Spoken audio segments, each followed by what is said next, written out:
बता दिया। दूसरे जो कराची ट्रांसफॉर्मेशन प्लान एक बनाया गया था पिछले साल सितंबर में, उसका ऐलान किया था वज़ीर आज़म ने, और उसके अंदर वफाक के हिस्से में 5 मंसूबे आए थे, 5 बड़े मंसूबे, 625 अरब रुपए तकरीबन उनकी लागत थी। उनके उसका जो पहला मंसूबा ये ग्रीन लाइन का, ये तो इफ्तिताह होने जा रहा है कल इंशाल्लाह ताला वज़ीर आज़म के हाथों। बाकी 4 मंसूबों का मैं बता दूं कि क्या पेशरफ्त हो रही है। 3 बड़े नाले थे, महमूदाबाद, औरंगी, गुज्जर, जिनको नालों की सफाई थी, बाकायदा वहाँ पे एक मॉडर्न जदीद स्टॉर्म वाटर ड्रेन्स बनने थे, साथ स्विच सिस्टम डलना है, सड़कें बननी है। तो खुशखबरी एक और कराची के लिए ये है कि महमूदाबाद तो अगले 2 हफ्ते के अंदर अंदर जो है उसका इफ्तिताह कर दिया जाएगा, काम मुकम्मल कर लिया गया है। और औरंगी और गुज्जर जो है इनके ऊपर तकरीबन निस्फ काम हो चुका है और अगली गर्मियों से पहले इनका भी इफ्तिताह कर लिया जाएगा। ये 3 जो बड़े काम हैं इसके ऊपर 34 अरब रुपए का खर्चा आ रहा है, लागत आ रही है। तो ये काम भी तेज़ी से ग्राउंड के ऊपर जारी है। कराची पानी के लिए तरसता है। K4 का मंसूबा 26 करोड़ गैलन कराची तक पहुंचाने हैं, 2023 तक का हमने वादा किया है। और आपके लिए खुशखबरी ये है कि वो मंसूबा जो 12 साल से खटाई में पड़ा हुआ था, सुस्त रवि का शिकार था पहले, उसके बाद तो बिल्कुल ही काम रुक गया था, तो वो सूबे से जिम्मेदारी वफाक ने ले ली थी पिछले साल। वापडा को ये जिम्मेदारी लगाई थी। वापडा ने अपने कंसल्टेंट से रिपोर्ट तैयार करा ली है, उसका इंजीनियरिंग डिज़ाइन मुकम्मल है, बिड्स के लिए वो तैयार है। पिछले ही हफ्ते प्लानिंग मिनिस्ट्री के अंदर उसका रिवाइज PC1 मिल गया है। अगले 1 माह के अंदर इंशाल्लाह ताला हतमी मंजूरी हो जाएगी, फिर कॉन्ट्रैक्ट अवार्ड हो जाएंगे और अगस्त सितंबर 2023 में 26 करोड़ गैलन कराची को मुहैया कर दिया जाएगा इस K4 के मंसूबे के ज़रिए।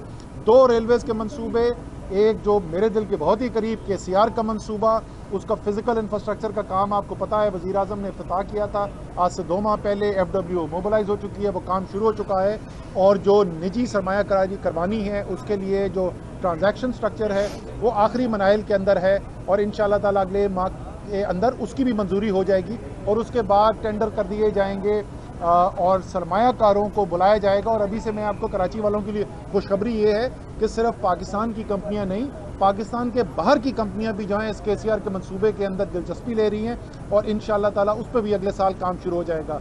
आखिरी मंसूबा जो है फ्रेट कॉरिडोर का है। कराची पोर्ट से पिपरी तक फ्रेट के लिए एक अलग रेलवे का लाइन डलनी है, जिससे ये कराची की सड़कें जो ट्रैफिक से, कार्गो ट्रैफिक से, ट्रकों से भरी हुई होती हैं, सड़कें भी ख़राब होती हैं, शहर के अंदर आलूदगी भी फैलती है और सेफ्टी के लिए भी ख़तरा होता है, उसके अंदर खातर खा बेहतरी नज़र आएगी। उसके ऊपर भी समझ ले तकरीबन वो मंसूबा KCR से 1 माह पीछे चल रहा है। KCR का जैसे ही एडवर्टाइजमेंट के लिए जाएगा कॉन्ट्रैक्ट, उसके 1 माह के बाद ये भी निजी सरमायाकारी से किया जा रहा है मंसूबा, उस पर भी काम शुरू करवा दिया जाएगा। तो अल्हम्दुलिल्लाह जो 5 बड़े मंसूबे थे जिनका वज़ीर आज़म इमरान खान ने कराची से वादा किया था, उन 5 के ऊपर बहुत ठोस पेशरफ्त हो रही है। अच्छा असद उमर साहब, ये फरमाइएगा। लाइन का तो आप क्रेडिट भी ले रहे हैं और बहुत अच्छी चीज़ है कि ग्रीन लाइन अब जो है वो वोटेबल होने जा रही है। ये 2016 का मंसूबा 26 फरवरी को शुरू हुआ, 1 साल में ये 16 अरब रुपए की लागत से बनना था। ये मंसूबा ताख़ीर से जो है वो मुकम्मल हो रहा है, वो कि आप लोगों का काम है कि आपने इसे मुकम्मल करवाया, लेकिन ये जो ताख़ीर हुई इसके अंदर इसकी जो पैसों में इजाफा था वो हुआ, उस पर ही जो ब्यूरोक्रेसी ने ये सारा कुछ किया, क्या उस पर भी कुछ आप कहेंगे? नहीं, देखिए इसमें हुआ क्या 2016 में फरवरी में ये मंसूबा बनाया गया। उस वक्त जो ओरिजिनल मंसूबा बनाया गया था वो ये था कि वफाक मंसूबा मुकम्मल करेगा और उसके बाद सूबा इसको चलाएगा। खैर वो 2018 आ गया, मई 31 आ गई, 2 साल 4 माह गुजर गए, मंसूबा मुकम्मल नहीं हो सका। काम उसके ऊपर ज़रूर शुरू हुआ उस वक्त में, लेकिन मंसूबा मुकम्मल तो क्या होना। जिस वक्त वो 2018 मई के 31 को हुकूमत ख़त्म हुई मुस्लिम लीग नून की, ना कोई बसों का ऑर्डर प्लेस हुआ था, ना कोई सॉफ्टवेयर सिस्टम का ऑर्डर प्लेस था, ना पेमेंट सिस्टम का कोई ऑर्डर प्लेस था, ना ऑपरेशन कॉन्ट्रैक्ट का कोई ऑर्डर प्लेस था। मतलब होना तो दूर की बात, उस काम को शुरू भी नहीं किया गया था। उसके बाद बातचीत ये हुई कि सिर्फ वफाक इसको मुकम्मल ना करे, क्योंकि इमरान खान समझते हैं कि कराची को के साथ हक तलफी की गई है। तो उनकी पहले दिन से ये राय रही है कि आईनी जिम्मेदारी से बढ़कर भी अगर वफाक को कुछ कराची के लिए करना पड़े तो हमें करना चाहिए। वफाक ने वो जिम्मेदारी कबूल की, गवर्नर साहब ने चीफ मिनिस्टर के साथ निगोशिएट किया और अप्रैल 2020 में ये मुआहदा साइन हुआ। वफाक और सूबे का फैसिलिटेशन एग्रीमेंट है और आपको पता है ये वही महीना है जिसके अंदर कोरोना से न सिर्फ पाकिस्तान बल्कि दुनिया बंद हो रहा था। उसकी वजह से ज़रूर हमें 4-5 महीने का ताख़ीर हुई और लेकिन उस दिन से भी अगर मैं शामिल करूं तो उस 20 माह के अंदर ये तमाम चीज़ें जो मैंने आपको बताई वो मुकम्मल हो गई। अल्हम्दुलिल्लाह बसें तैयार हैं, चल रही हैं। असद उमर साहब, इस ग्रीन लाइन के साथ एक ऑरेंज लाइन का मंसूबा भी है जो सिंध हुकूमत मुकम्मल कर रही है। आप लोगों का SIDCL के साथ, सिंध हुकूमत का SIDCL के साथ मुआहदा हो गया। उन्होंने आपको 20 बसों के पैसे जनवरी 2021 को दे दिए। उवैस कादिर शाह जो कि सूबाई वज़ीर ट्रांसपोर्ट है, उनका दावा है। अच्छा, मैं अगर आपने पैसे ले लिए तो उनकी बसें क्यों नहीं मंगवाई? अच्छा, पहली बात तो भैया मुझे ये बताइए कि वैक्सीन तो उनसे खरीदी नहीं जाती।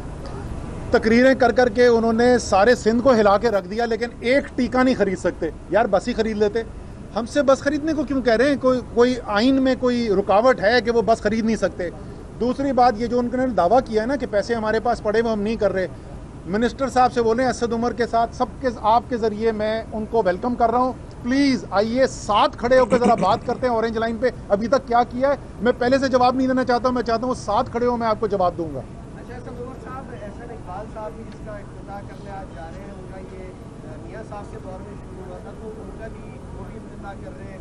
कल खान साहब भी आ रहे हैं, आज आपने आजमाइशी तौर पे शुरू भी कर दिए, तो एहसन इकबाल साहब के हवाले से क्या कहेंगे? एहसन इकबाल साहब की तो इस जो उन्होंने किया है उस पर ज़ाहिर है यही याद रहता है, बेगाने की शादी पे अब्दुल्ला दीवाना। तो वो अब्दुल्ला दीवाना उन्होंने काम शुरू किया था इस मंसूबे के ऊपर, मैंने अभी आपके सामने रख दिया उन्होंने जो काम किया था। अब अगर उनके जहन में ग्रीन लाइन का मंसूबा ये था कि एक ट्रैक बिछा दिया जाए और उसके ऊपर ना बस हो, ना कोई सॉफ्टवेयर सिस्टम हो, ना कोई पेमेंट सिस्टम हो, ना ऑपरेशंस कॉन्ट्रैक्ट हो, तो पता नहीं शायद उनके जहन में तस्वुर ये था कि सुरजानी से लोग भागना शुरू करेंगे इस ट्रैक के ऊपर और वो भागते भागते जो हैं वो नुमाइश पहुंच जाएंगे। अगर ये मंसूबा उनके जहन में था तो वाकई उन्होंने मुकम्मल कर दिया था। लेकिन ये जो बस का मंसूबा है, ये जाहिर है इसका बिल्कुल इब्तिदा उन्होंने ज़रूर की, लेकिन इसका जो असल काम है वो सारा इस हुकूमत के आने के बाद हुआ। अच्छा गवर्नर साहब, एक आखिरी सवाल ये कि लोकल गवर्नमेंट पे बहुत एम्फेसाइज करती है PTI की गवर्नमेंट, स्पेशली खान साहब के ग्रास रूट लेवल पर। अभी कोई बिल आया था, आपने उसमें तरमीम करके वापस भेज दिया कि उसमें कुछ चीज़ें होनी चाहिए। फरवरी के अंदर जो है वो इलेक्शन होने जा रहे हैं, आप और सिंध गवर्नमेंट एक पेज पर नहीं है, तो और वो उन्होंने जो अमेंडमेंट्स किए उससे तो ग्रास रूट लेवल पर बिल्कुल भी जो है वो पावर जो है वो डाइल्यूट होती हुई दिखाई नहीं दे रही। किस तरह से एक पेज पर आएंगे, किस तरह से इलेक्शन होने जा रहे हैं? देखिए, वज़ीर आज़म इमरान खान ने आर्टिकल 140A के ऊपर कोर्ट में गए हुए खुद। ये पाकिस्तान का पहला वज़ीर आज़म होगा जो डेवोल्यूशन ऑफ पावर के फेवर में कोर्ट में गया है। और ये जो बिल आया था ये आर्टिकल 140A के बिल्कुल मुतज़ादी था। इसके अंदर मेयर को डायरेक्ट इलेक्ट किया जा रहा था, यानी डायरेक्ट से मुराद ये कि अनइलेक्टेड आदमी जो हाउस का मेंबर ना हो वो मेयर इलेक्ट हो सकता है। शो ऑफ हैंड को ख़त्म करके इसके अंदर सीक्रेट बैलेट को तरजीह दी जा रही थी, जिससे हॉर्स ट्रेडिंग में इजाफा होता है। KMC से अस्पताल, स्कूल, कॉलेजेस लेकर सिंध गवर्नमेंट को दे दिए गए थे। टैक्सेस सिंध गवर्नमेंट कलेक्ट करती, तो इस लोकल गवर्नमेंट का काम ही कोई नहीं रह गया था। तो मैंने उन्हें ये एडवाइस किया है कि इसे बेहतर करने के लिए इन सारी चीज़ों को एड्रेस करें।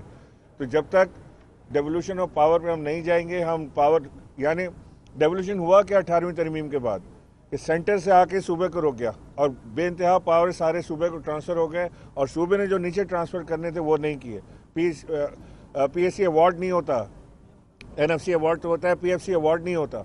किसी तरह हमें पता नहीं लगता कि कहाँ का पैसा किधर लगना है, किसकी क्या ज़्यादा ज़रूरत है, बस जो मर्ज़ी है साहब की वो कर सकते हैं। तो लिहाजा डेवोल्यूशन पे हम जब तक नहीं जाएंगे सिस्टम ठीक नहीं हो सकता। इसके ऊपर मैं एक सेकंड में इस पर इजाफा करना चाहता हूँ। सबसे पहले तो मैं गवर्नर साहब को खिराज तहसीन पेश करना चाहता हूँ कि इन्होंने जो बिल को मुस्तरद करके वापस भेजा है, इन्होंने वाकई में नुमाइंदगी की है, सिंध के अवाम के जज्बात की नुमाइंदगी की है। तो मैं इनको खिराज तहसीन पेश करना चाहता हूँ। और मैं साथ ये भी कहना चाहता हूँ कि ये बात आप जहन से निकाल दें कि सिंध के अवाम, कराची के अवाम और बाकी सिंध के अवाम जो हैं वो अपने लिए कोई भीख मांग रहे हैं। ये उनका हक है, ये उनका आइनी हक है। और जब तक सिंध की हुकूमत इस आइनी हक को पूरा नहीं करती, और वो क्या हक है कि जिसके लिए हम वोट डाल रहे हैं उसके पास आइनी स्ट्रक्चर के अंदर ढांचे के मुताबिक जो इख्तियारात होने चाहिए वो इख्तियारात उनको दिए जाएं। कराची का वोटर जो है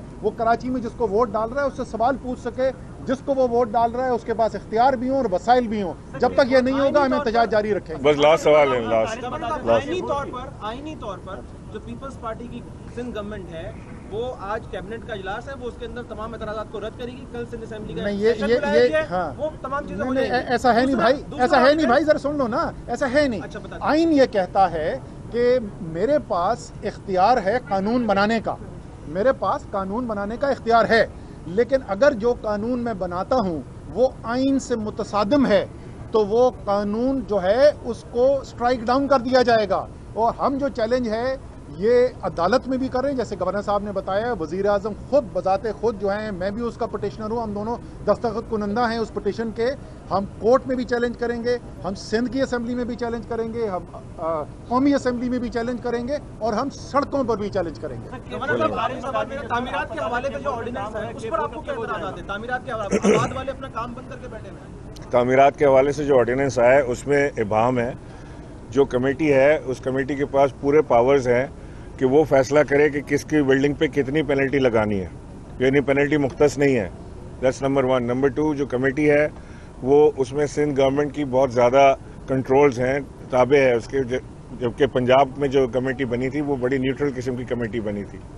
नंबर 3 ये कि आइंदा आने वाले वक्त का कोई तयन नहीं किया गया कि कब तक इसको रेगुलराइज करेंगे, यानी कल फिर कोई नाला अलॉट होगा, फिर कोई ज़मीन अलॉट होगी तो फिर उसके ऊपर बिल्डिंग बनेगी, फिर रेगुलराइजेशन की तरफ चले जाएंगे।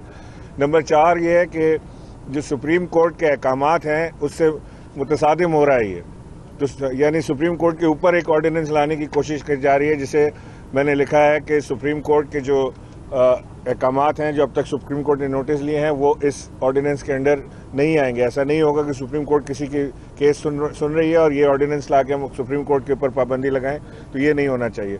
इस तरह के एतजाज़ात हैं। मैं समझता हूँ कि जो आबाद का आपने जिक्र किया कि काम बंद करके बैठे हुए हैं, अगर ये हमने आज पेनल्टी वाला मामला सेटल ना किया कि पर स्क्वायर फुट कितनी पेनल्टी लगनी चाहिए, अगर आज हमने